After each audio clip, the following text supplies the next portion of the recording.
जो इंसान इस संसार से डिटैच हो जाता है या फिर बहुत सारे जो आवरण होते हैं जिनके अंदर में एक आम इंसान सरवाइव कर रहा होता है, उन सभी आवरणों का बोध अगर किसी साधक को घटित हो जाता है तो फिर इंटरनली सूक्ष्म जगत की जो सत्ताएं होती हैं, भले ही वो सिद्धि मार्ग वाली हों या फिर मोक्ष मार्ग वाली हों, वो उस साधक के साथ इंटरनली लीलाएं करने लगती हैं। एक तरह से वो इंसान या फिर वो साधक सूक्ष्म जगत की व्यवस्थाओं के साथ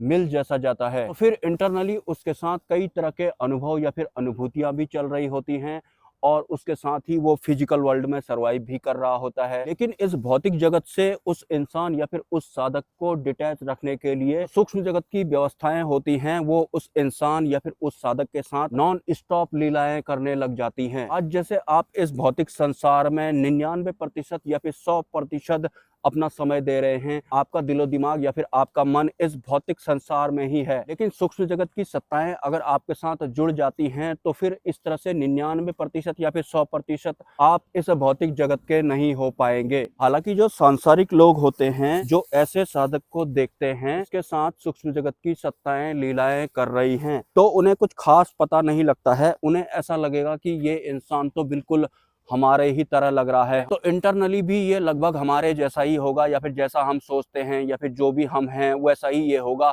थोड़ा बहुत फर्क इसमें और हम में होगा। लेकिन ऐसा बिल्कुल भी नहीं होता है, क्योंकि एक पर्टिकुलर टाइम पीरियड के बाद जो इंसान होता है या फिर जो साधक होता है वो बुद्धि और मन के हिसाब से इस भौतिक जगत में नहीं सरवाइव कर रहा होता है, वो एक नई व्यवस्था के साथ इस भौतिक जगत में सरवाइव कर रहा होता है। बुद्धि और मन तो साइड में हो जाते हैं। हाँ, एक बात और भी है, सूक्ष्म जगत की सत्ताएं अगर आपके साथ जुड़ गई हैं और वो इंटरनली आपके साथ लीलाएं भी कर रही हैं, को टाइम टू टाइम सूक्ष्म जगत के अनुभव या फिर अनुभूतियां हो रही हैं, खुली आंखों से भी सूक्ष्म जगत आपके सामने लीलाएं करने लगता है या फिर आपके सामने प्रकट ही रहता है, तो वो साधक उसके बाद उन्हीं सत्ताओं के साथ में चल रहा होता है या फिर मैं ये कहूँ कि जी रहा होता है। और इस भौतिक जगत के इंसानों से जो कि सांसारिक होते हैं, उस तरह के इंसानों में उसका किसी भी तरह का कोई इंटरेस्ट नहीं रहता है। फिर मैं ये कहूँ कि सांसारिक लोगों से तो ऐसा इंसान या फिर एक साधक दूरी बनाने लगता है। इसलिए अगर श्रापित बुद्धि वाले लोग ऐसे साधक को टकराते हैं फिर तो वो उन्हें बिल्कुल भी बर्दाश्त नहीं कर पाता है,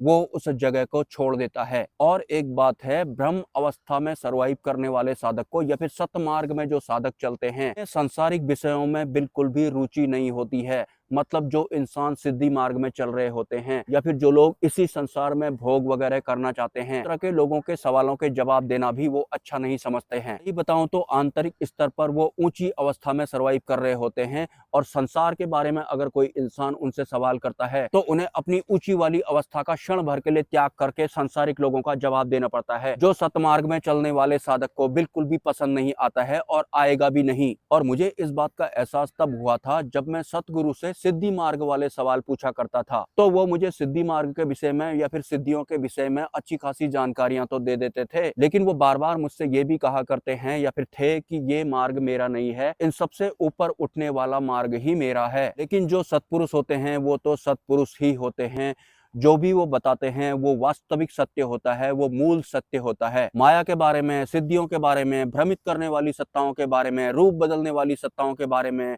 धन का लोभ देने वाली सत्ताओं के बारे में, या फिर माया वाले आत्मज्ञानियों के बारे में, या फिर माया वाले मोक्ष के बारे में अगर मैं कुछ दिनों से अपने वीडियोज में बता रहा हूँ तो सिर्फ और सिर्फ सत्पुरुष की कृपा की वजह से ही बता पा रहा हूँ। बहुत सारी मान्यताओं और धारणाओं में रहने के बाद हमारा एक खुद का ही अच्छा और बुरा बन जाता है, जो कि हमारा पर्सनल वाला अच्छा और बुरा होता है, या फिर मैं ये कहूँ कि हमारे मन के अधीन वाला वो अच्छा और बुरा होता है, जो कि हमारा पर्सनल होता है। तो ऐसे में हमारी जो आंतरिक व्यवस्था होती है वो वहीं तक सीमित रहती है। मतलब जो हमारे मन को अच्छा लगेगा वो हमारे लिए अच्छा है, जो हमारे मन को अच्छा नहीं लगेगा वो हमारे लिए अच्छा नहीं है। तो इसमें वास्तविक सत्य तो दूर दूर तक नहीं है। हम तो अपने मन को अच्छा और बुरा लगने वाली व्यवस्था तक ही अटक गए हैं, और मन वाली व्यवस्था मतलब ये संसार तक ही जो सीमित है, वहां तक वाली व्यवस्था। अब उस व्यवस्था में हमारी बुद्धि आए या फिर हमारा मन आए या फिर अन्य शारीरिक व्यवस्थाएं आए, वो सब भी हमें वास्तविक सत्य से दूर ही करने वाली हैं।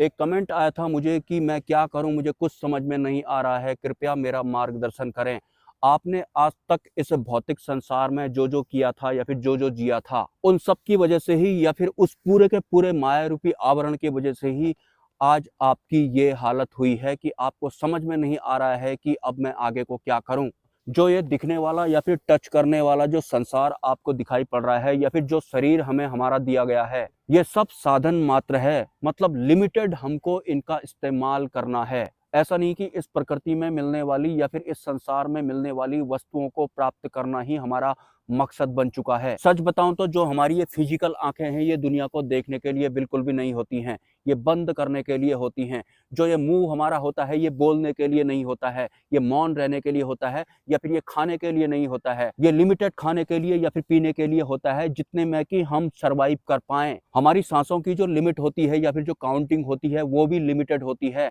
लेकिन जिन्हें हम काउंट नहीं कर पाते हैं, वो भी लिमिटेड ही होते हैं। मतलब हमें उनका एक लिमिट में ही इस्तेमाल करना है, उनको ही व्यवसाय नहीं बना लेना है। वही हमारे लिए आखिरी सत्य नहीं बन जाना चाहिए, जो कि सांसारिक इंसान की नजर में वास्तविक सत्य बन गया होता है। इसी भौतिक जगत में उपलब्धियां प्राप्त करने के लिए पता नहीं कितने लोगों ने आज तक अपने कितने जन्म गंवा दिए हैं। ऊपर से ये मानव निर्मित व्यवस्थाएं भी कुछ ऐसी बनी हुई हैं कि अगर कोई इंसान इस भौतिक जगत में बड़ी उपलब्धियां प्राप्त कर लेता है, तो उसकी किताबें लिख दी जाती हैं या फिर उसकी ख्याति का इस्तेमाल बिजनेस करने के लिए किया जाता है। उसे देख करके बाकी लोग भी वही सब करने लगते हैं, या फिर उनके मन में भी इच्छा जागृत होने लगती है कि मुझे भी इस दुनिया में कुछ न कुछ ऐसा करना चाहिए कि एक दिन मेरा बहुत बड़ा नाम हो जाएगा। जिन भी लोगों ने माया रूपी इस संसार में बहुत बड़ा नाम बनाया है या फिर कुछ बहुत बड़ा कारनामा किया है, कोई उपकरण बनाया है, वो टोटली बुद्धि और मन के गुलाम रहे हैं। और एक आम इंसान इन्हीं लोगों को प्रेरणा स्रोत बना लेता है। जो प्रेरणा होती है वो एक जहर का काम करती है। पहली बात, आपको इस दुनिया के किसी भी इंसान जैसा या फिर सिद्ध पुरुष, बुद्ध पुरुष जैसा या फिर भगवान जैसा